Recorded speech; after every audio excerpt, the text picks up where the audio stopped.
Digital nomadism, the perfect lifestyle everyone aspires to, a dream come true. Digital nomadism, a path to burnout, financial instability, endless challenges, isolation, and a life of subpar conditions. So, which is it? Hey everyone, I'm Dmitry, and for the 4 years I've been traveling the world and working as a freelance software engineer remotely. I fully embraced digital nomad lifestyle until a couple of years ago I moved to the Netherlands and made it my permanent home. Today I want to share my personal experience, why I stopped being digital nomad, and just my general thoughts on this movement. Let's get to the bottom of this together. Let me share my personal experience. In 2017, I discovered the word digital nomad. It will be possible in that age, perhaps only 50 years from now, for a man to conduct his business from Tahiti or Bali just as well as he could from London. I was really fascinated by this movement, and my wife and I decided to jump right into it. We quit our jobs and decided to support ourselves right on the road. We actually didn't have any savings when we started this lifestyle. The first year were crazy. We traveled like 70% of the time and only been working for 30%. But we quickly realized if we wanted to continue to make money and actually sustain this lifestyle, we need to get and stick to the routine. By the second, third and fourth years, we already slowed down much more. We stayed in the places for 3 months, for 6 months, and even for a year. And here is an interesting lesson. It really depends on your goals and your personality, what you're trying to achieve, whether this lifestyle will suit you or not. For example, if you just quit your job and you're trying to start a freelance business or any kind of business actually, it's gonna be tricky to combine it with the travel. You actually need as fewer distractions as possible, especially in your first year. And travel can be a huge distraction. But if you're already established and your work allows you a relaxed lifestyle, for example, you can work 4 days a week or only work half of the day, or maybe you even have a passive income already, or you live off your investment. In that case, it can be a great lifestyle for you. You can travel, explore new places, meet new people, and work in the spare time. Another side of digital nomadism we quickly discovered: living off Airbnbs for 12 months in a year is not great for us. For some people, it could be completely fine. I know people who doesn't really care about living conditions, Airbnb, hostels, guest houses, doesn't matter, it's just a place to crash for a night for them. But for us, we always wanted to have our personal corner where we can set everything up as we wanted, and living off Airbnbs and hotels weren't enjoyable for us at all. Of course, it always depends on how much money you're willing to spend. If you're spending tons of money on the accommodation, you may be living in the great conditions, but most of the digital nomads are trying to spend as little as possible, so the living conditions will be on the level with that. And you're always paying for worse accommodation than you would have paid for a long term at the same place. But simultaneously, it can be amazing exploration trip if you are not 100% happy with your current country where you reside. Many people find their new homes this way. They might fall in love with Thailand, Vietnam, or Malaysia, or any other country in the world and make them as their home base. Especially if you know the region where you mostly want to travel from, you can find a nice city in this region with access to the airport and just travel from there. It is hard-coded in us by the society that we have to live and love the place where we were born. In Russian, we even have a saying, "Where I was born, I will be useful." Well, it sounds a little bit better in Russian, but doesn't matter, you get the gist. I strongly disagree with this point because I think everybody should find the place where they feel the most happy, where they feel the most fit, and there will be more helpful for the culture and society of this country.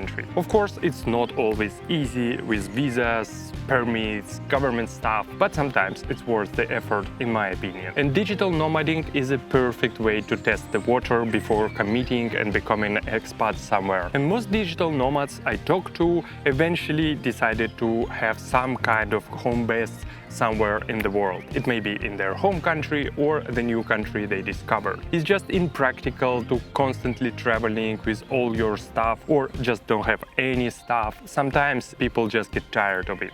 It doesn't mean you have to stop travel, it just means you finding a place where you rent maybe long-term accommodation or even buying an apartment or a house, and you just use it as your home. So that's what we're trying to do in the latest years of our digital nomad journey. We never really liked our home country and we never planned to stay there in the future, so we were exploring the world. Exploration were cut short because of some personal decision and political events in the world. We decided we need to move somewhere as fast as possible to get proper documents and maybe to replace our citizenship as fast as possible. But still, we really happily moved to the Netherlands, and it was partly because of the digital nomad lifestyle. We didn't discover this country on the road, but we actually were freelancing for a company, for a Dutch company, and they are the ones who eventually moved us to live in this country. I can't emphasize enough how happy I am with how everything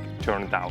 I think you already get the gist of it from my other videos. But for me, the digital nomad lifestyle isn't completely over. Despite moving to the Netherlands and settling down here, I always have in the back of my mind the joy I remember from those times of travel. There were a lot of challenges, of course, but most of the things I remember enjoyable things. But it was also a great learning experience, because right now I know that I'm not looking for a full-time digital nomad experience. I don't want to travel 12 months in a year. I may be looking for some kind of part-time experience. I call it slow travel with a home base, let's call it that. And it seems perfect to me. It's not too exhausting to be on the road all the time, but also I benefit from all the things that digital nomad lifestyle can offer, meeting new people, exploring new cultures and countries. But also I have my time to feel productive and stay at home if I need it. Right now I'm still trying to figure out what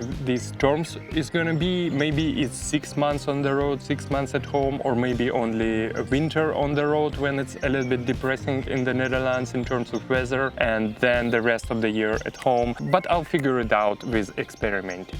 This winter, for example, we had a test trip to Valencia for a month, and I loved it, and it made me miss the lifestyle even more. Since I recently quit my job, if you're interested in that topic, I have a video about this, check it out in the description. I'm trying to slow down a little bit. I'm trying to stick with the schedule. I'm trying to be productive at least this first year in 2024, and the next year I reassess and maybe I will start adding more travels. But I actually even have some travels this year scheduled. We'll see how it goes, how I feel, if I can continue to be productive on the road. In the experimentation, I will find my perfect formula. Now we have a house, and I think it makes things a little bit easier because your mortgage payments are always the same, and we all specifically didn't buy an expensive house, so our mortgage payment would have been low, so it won't hit the budget that hard when you travel and also have the mortgage payments. I think the key here is to find the things that work for you, for your lifestyle. Experiment. Maybe you just want to travel a couple of weeks in a year